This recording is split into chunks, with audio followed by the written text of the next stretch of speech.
Okay sir, thank you for your time. तो आज के जो इंटरव्यू होगा उसमें मेन सवाल फूड प्रोसेसिंग के बारे में रखेंगे। जी। तो आपके मंत्रालय ने पिछले 2-3 सालों में क्या-क्या नए इनिशिएटिव्स लिए हैं जिससे कि भारत में फूड प्रोसेसिंग इंडस्ट्री का डेवलपमेंट अ, पिछले साल ही हम लोगों ने नया लॉन्च किया है एक स्कीम जिसका नाम रखा है central national mission for food processing. अभी तक के जितने फूड प्रोसेसिंग के काम थे वो सीधे दिल्ली से हुआ करते थे और इसमें लोगों के प्रपोजल्स आने जाने में काफ़ी समय लग जाता था। हमने अब मेगा फूड पार्क को छोड़ के और फूड चेन को छोड़ के ये सभी स्टेट गवर्नमेंट के दे दिया है। स्टेट गवर्नमेंट की पूरी फंडिंग हमने करा दी है और इससे हमें लग रहा है कि अब स्टेट गवर्नमेंट से जो भी प्रपोजल आएंगे वहीं से वो स्वीकृत भी हो जाएगा और फूड प्रोसेसिंग का काम जो अब तक धीरे धीरे चल रहा है वो काफ़ी तेज़ी से होगा, ऐसे हम लोगों को है। और पूरी जो अपनी स्कीम है हम लोगों ने उनको बता भी दिया है, उनके लिए जितनी राशि हो सकती है हर स्टेट को भेज दिया है।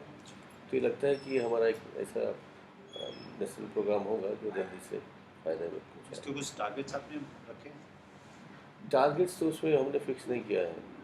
अभी तक जो प्रपोजल्स स्टेट गवर्नमेंट भेजते थी उसी को ही दे दिया है कि आप उसके फाइनल अथॉरिटी हैं, आप उसको करें और जितनी जल्दी हो सके जैसा करें वो स्टेट को उतना फ़ायदा मिले। लेकिन इसका जो फाइनेंशियल इम्प्लीकेशन है जो सेंट्रल गवर्नमेंट के ऊपर वो कितना होगा? कितना कितना फंड फाइनेंशियल तो आपने हमने एलोकेट किया फंड दे ही दिया उनको, जो यहाँ से जितने फंड अलॉटेड थे है?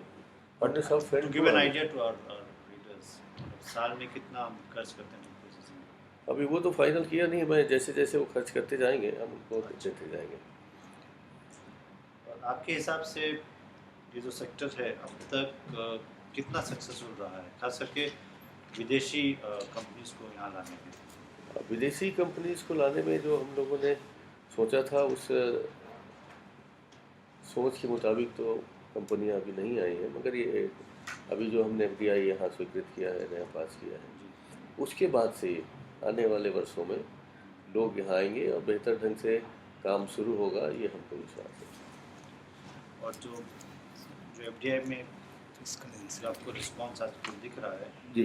वो किन देशों से ज़्यादा है और किस सेक्टर में आपके हिसाब से ज़्यादा, क्योंकि फूड प्रोसेसिंग भी काफ़ी बड़ा सेक्टर है, तो जी। उसमें एग्जैक्टली कहाँ पे ये इन्वेस्टमेंट जाने की उम्मीद है और किस प्रदेश में आपको लगता है कि ज़्यादा इन्वेस्टमेंट आ सकती है? इस तरह का कुछ अगर आपके पास।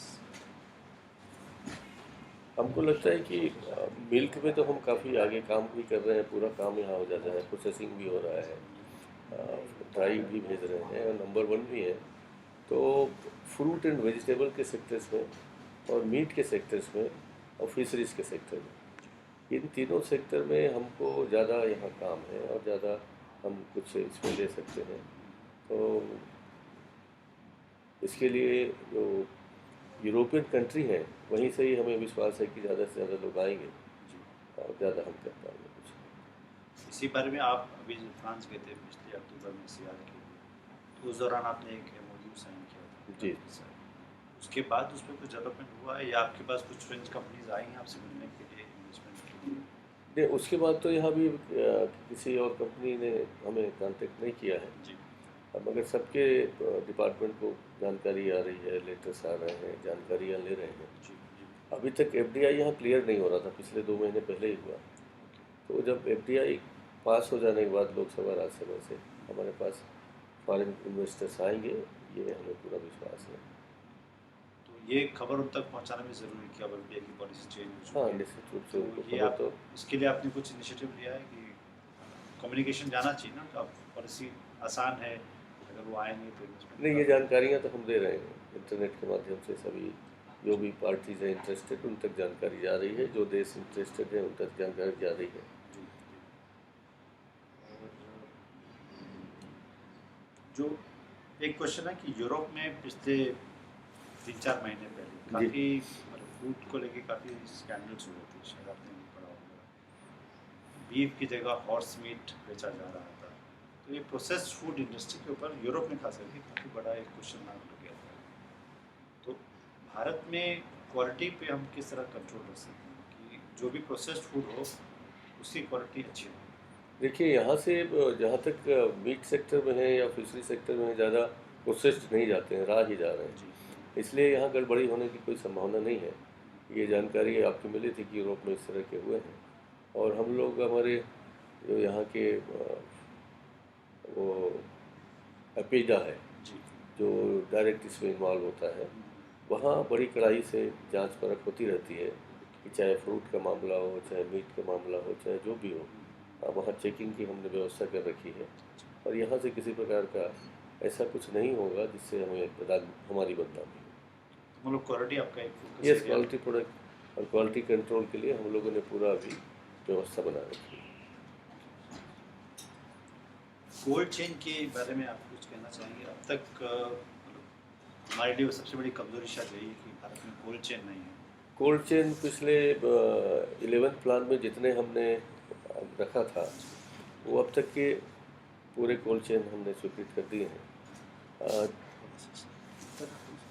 कोल्ड चेन के मामले में जहां हम जितने फास्ट चल रहे हैं, स्टेट गवर्नमेंट का जो हमें सहयोग मिलना चाहिए, चाहे बिजली के मामले में हो, चाहे लैंड के मामले में हो, वो ठीक से दे नहीं पा रहे हैं। और इसी कारण हमारे जो मेगा फूड पार्क के बारे में भी यही है और कोल्ड चेन के बारे में भी यही है। मेगा फूड पार्क के बारे में भी ये होता है कि जहां हमने प्लान किया है वहां लोगों को प्रॉपर बिजली अलाट नहीं हो पा रहा है, प्रॉपर रिस्पांस नहीं मिल रहा है। कुछ लोगों ने ये मांग की है कि इसमें कुछ जो फाइनेंशियल और बेहतर ढंग से दिया जा सकता है वो दिया जाए। उस बारे में भी सेंट्रल गवर्नमेंट विचार कर रही है कि आने वाले वर्षों में चाहे फूड पार्क के मामले में हो या कोल्ड चेन के मामले में हो, और कोई ज़्यादा सुविधा हम दे सकते हैं उनको तो देंगे। मतलब और इंसेंटिव आते या इंसेंटिव देने की बात चल रही है। और ये कोल्ड चेन्स के लिए जो आप अब तक जो प्रपोजल आपके पास आए थे उसके बारे में कुछ आइडिया जैसे कि किन देशों से आए थे और कहाँ कहाँ पर? कोल्ड चेन के मामले में भी किसी देश से प्रपोजल यहाँ नहीं आया। ये डोमेस्टिक हाँ, प्रपोजल। domestic है तो। और आपको लगता है कि OECD देश जो हैं वो हमें फूड प्रोसेसिंग के मामले में हमारा कोलैबोरेशन कर सकते हैं हमारे साथ कुछ उनका कोऑपरेशन हो सकता है? निश्चित रूप से हमें ऐसे पूरे लोगों से कोऑपरेशन की पूरी उम्मीद भी है, और यहाँ प्रॉपर इंडिया भी सबको पूरा सहयोग देने के लिए तैयार है।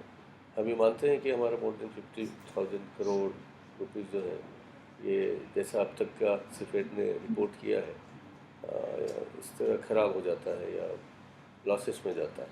और ये बहुत बड़ा अमाउंट है, इसको अगर हमने रोक लिया और इसमें हमारे लोग सहयोग करने लगे तो एक बहुत बड़ा हमारा लॉस भी हो समाप्त हो जाएगा, और इसका जो प्रोडक्ट्स बना के हम प्रोसेस करके भेजेंगे तो किसानों को ज़्यादा बेहतर मूल्य हम दे सकते हैं, किसानों को फ़ायदा दिला सकते हैं।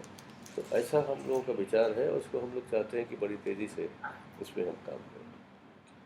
तो आपने कोल्ड चेन के बारे में कहा, मेगा फूड पार्क के बारे में कहा, अब अल्टीमेटली जो रिटेलर भारत में करते हैं उसमें आपको लगता है कि वहाँ पे डिमांड इस तरह की होगी कि अगर कल मशरूम कैंस में आए या टोमेटोज कैन में आए तो उसके लिए क्या रिटेलर उसको बेच पाएंगे? निश्चित रूप से बेच पाएंगे। अभी भी हमको ये बताने में बड़ी खुशी हो रही है कि छत्तीसगढ़ जो मेरा स्टेट है, जी।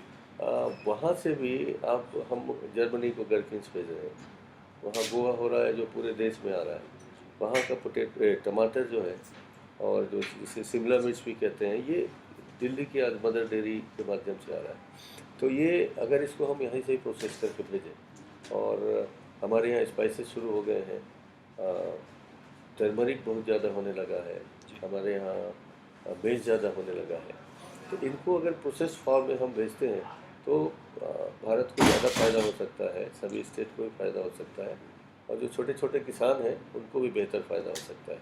इसलिए हमारे सोच में तो ये है कि जो ब्लॉक स्तर या तहसील स्तर पर ही ऐसे इक्विपमेंट तैयार किए जाएँ, ऐसे कुछ छोटी छोटी मशीनें 10 लाख 20 लाख की, कि वहाँ का यूथ उसमें इन्वॉल्व हो सके, वहाँ का जो किसान का बेटा है वो इन्वॉल्व हो सके, और प्रोसेस्ड फूड ही चाहे सेमी प्रोसेस्ड हो वो नीचे से आए।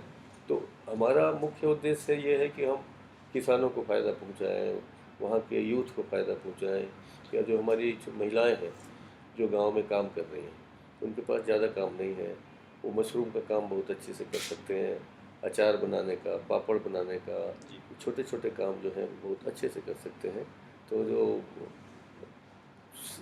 इसमें वेजिटेबल सेक्टर में है, हम उसको यहीं कुछ करके भेजना चाहते हैं। अभी भी हमारे लोग चाहते हैं कि यहाँ से कैन फूड ही भेजा जाए, और आज के जो सोशल आवश्यकता जो हो गई है कि काम करने से लोगों को टाइम मिल नहीं रहा है, तो दिल्ली तो खैर एक बहुत बड़ा राज्य का कैपिटल हो गया है। छोटे छोटे स्थानों में भी कैंड फूड के बारे में, फ्रोजन फूड के बारे में काफ़ी अवेयरनेस आया है, और बाज़ारों में इसकी काफ़ी खपत होने लगी। तो यहाँ का मार्केट भी उसके लिए बेहतर है, और यहाँ से अगर हम प्रोसेस करके बाहर भेजें, उसके लिए भी हमारे पास बहुत अच्छा काम है। आपने छत्तीसगढ़ के बारे में बताया, और जो उनकी काफ़ी आगे आ रहा है, लेकिन छत्तीसगढ़, बिहार और उत्तर प्रदेश और झारखंड जो कि एग्रीकल्चर में काफ़ी स्ट्रॉन्ग है, लेकिन उनका कनेक्टिविटी का बहुत बड़ा चैलेंज है कि प्रोड्यूस मार्केट तक जब तक पहुँचेगी तब तक ना वो। कनेक्टिविटी के कारण ही पूरी जो परेशानी है वो हम अब तक उठा रहे हैं। हम और ये नॉर्थ ईस्ट के स्टेट में जैसे गए थे, हमने अरुणाचल में देखा कि वहाँ जो फ्रूट्स हो रहे हैं वो बिल्कुल कहीं नहीं जा पा रहे हैं। और नॉर्थ ईस्ट का जो प्रॉब्लम है, एक तो डायरेक्ट वहाँ रेलवे लाइन भी नहीं पहुँची हैं, सड़कें भी ठीक नहीं हैं, और एयर सर्विसेज भी नहीं है। वहाँ अपने को इन सर्विस को पहले शुरू करना पड़ेगा। नॉर्थ ईस्ट में जितने अच्छे ऑर्गेनिक फ्रूट हो रहे हैं, पूरे देश में जिसकी आज मांग चल रही है, विदेशों में भी ऑर्गेनिक फ्रूट जाते हैं, तो वो नॉर्थ ईस्ट पूरा कर सकता है। नॉर्थ ईस्ट से फ्लोरिकल्चर का भी काम बहुत बेहतर ढंग से हो सकता है, और उसके लिए एक ही बाज़ार है कि हम उसको किसी तरीके से कलकत्ता भेजें, कलकत्ते के थ्रू बाहर चला जाए, उसके लिए प्रयास है। उसमें मैं ऐसा मानता हूँ कि हमारे दूसरे डिपार्टमेंट है, ट्रांसपोर्ट का भी है, और हमारा मार्केटिंग या फूड डिपार्टमेंट है, तीनों को मिलकर कुछ करने की ज़रूरत है, और उस दिशा में प्रयास होगा। और एक शायद जानने लगा कि हर एयरपोर्ट पे शायद अभी तक कोल्ड रूम्स नहीं है, कोल्ड रूम नहीं है। ये अभी इंफ्रास्ट्रक्चर में कमी तो है, उसको धीरे धीरे काम करते हैं। हम अभी फ़िलहाल अपने इंटरनल व्यवस्था के लिए ट्रेनें उपलब्ध करा रहे हैं, जो बॉम्बे टू कलकत्ता जाएगा, जिसमें फ्रीज वेन होंगे कुछ, उसके माध्यम से बेहतर ढंग से सुरक्षित फल और सब्जियां बॉम्बे से कलकत्ता पहुंचेंगे। कलकत्ता से ये फाइनल किया हुआ है, रेलवे विभाग से बात हुई है, और इसी तरीके से कुछ बाई रोड भी हम लोग प्रयास कर रहे हैं कि सुरक्षित जो जिससे लॉस ना हो वो कर सकें। तो ये ट्रेन कब तक शुरू हो जाएंगी यश? ट्रेन मेरे ख्याल से एक आध महीने में शुरू हो जाना चाहिए हमें, और पहला प्रयोग होगा बॉम्बे से ही कलकत्ता का हो रहा है, जिसमें उसमें जितनी सब्जियां हैं, जो चाहे छत्तीसगढ़ की हो, महाराष्ट्र की हो या उड़ीसा की हो, वो अपने समय में पहुंच जाए, ये ट्रेन जल्दी शुरू हो जाए। और छत्तीसगढ़ में आप कुछ बताना चाहेंगे? वहाँ पे जैसे आपने कहा कि काफ़ी स्कोप है, तो आप उसमें कैसे कोऑर्डिनेट कर सकते हैं कि वो अभी potential तक पहुँच सके? हमें ये बताने में बड़ी खुशी हो रही है, आपको जान के भी आश्चर्य होगा कि हमने वहाँ जो जसपुर जैसे पहाड़ी इलाका है, वहाँ एक रहने वाले वहाँ के ही सोशल वर्कर हैं, उन्होंने बहुत अच्छा चाय बनाया, और वो चाय जो जापान के लोगों ने उसकी कीमत आकी ग्रीन टी की, वो 25,000 के जी। तो वहाँ चाय भी हो रहा है, वहाँ काफ़ी हमने ट्राई कर लिया है। बस्तर में हमारे बहुत अच्छे काजू होने लगे हैं, और जितने स्पाइसेस हैं उनके बहुत अच्छी क्वालिटी वहाँ आने लगी है। उसी तरीके से इमली, जैसे आप जानते हैं, बहुत बेहतर तरीके से होने लगा है। मेज़ जो हम लोग कभी सोच नहीं सकते थे, उतना बेहतर फसल होने लगा है। और अपर इलाके में कुछ जगह लीची बहुत बढ़िया आने लगा है, तो लीची है, अमरूद है, और इन सब को हम प्रोसेस फॉर्म में भेज सकते हैं, तो इसके लिए हम कोशिश में लगे हुए हैं। क्योंकि ये सेक्टर जितना इसमें समय देना चाहिए था, जितना इसमें काम होना चाहिए था, हम ये मानते हैं कि धीरे धीरे काम हो रहा है, क्योंकि नया डिपार्टमेंट है, लोगों की सोच अभी अभी बनी है कि हमारे यहाँ जो 50,000 मोर देन 50,000 करोड़ के जो अपने लॉसेस हैं उसको कैसे क्लियर करें। अवेयरनेस भी कम है, कुछ लोगों ने अभी प्रस्ताव किया था कि हम लोग जो अपने मार्केट होते हैं वीकली वाले, वहाँ भी कोल्ड स्टोरेज की फैसिलिटी दें। तो ये धीरे धीरे होगा, कोशिश होगी। एक आखिरी क्वेश्चन ऑर्गेनिक्स के बारे में। जी। इंडिया में पोटेंशियल तो काफ़ी है कि ऑर्गेनिक फ्रूट्स बने, तो इसको कैसे सरकार मतलब बढ़ावा दे रही है? कुछ ऑर्गेनिक एग्जाम्पल फूड को देंगे? बढ़ावा देने के लिए भी काफ़ी हमारी सरकार ने प्रेरित किया है, और उसके लिए प्रत्येक राज्यों को जो धनराशि दी जानी चाहिए थी, चाहे RTVI के माध्यम से हो, गांव-गांव में लोगों को सिखाया जा रहा है, उनके लिए प्रदर्शनी बनाए जा रहे हैं, और इस दिशा में लोगों ने काफ़ी रिस्पांस दिया है कि ग्रामीण स्तर पर भी अब ऑर्गेनिक जो राइस हैं वो बढ़ रहे हैं, ऑर्गेनिक सब्जियां हैं वो बढ़ रही हैं, और अवेयरनेस जो पहले क्रिएट करना था, हमने अवेयरनेस क्रिएट करने में पूरी सफलता पाई है। आने वाले वर्षों में ऑर्गेनिक फूड के मामले में हमारा ईस्टर्न इंडिया तो आगे है ही, और बाकी जगह भी ऑर्गेनिक फूड काफ़ी मात्रा में मिलेगा, क्योंकि अब तक वही है कि प्रॉपर इंफ्रास्ट्रक्चर नहीं होने के कारण ऑर्गेनिक फूड ये शहरी एरिया में ही काफ़ी उसकी डिमांड है, और गांव में डिमांड नहीं है। तो प्रॉपर अगर लोगों के पास इस तरह की व्यवस्था हो जाए, अपने फूड चेन को दे सकें, तो निश्चित रूप से ऑर्गेनिक फूड भी बहुत मात्रा में तैयार होगा।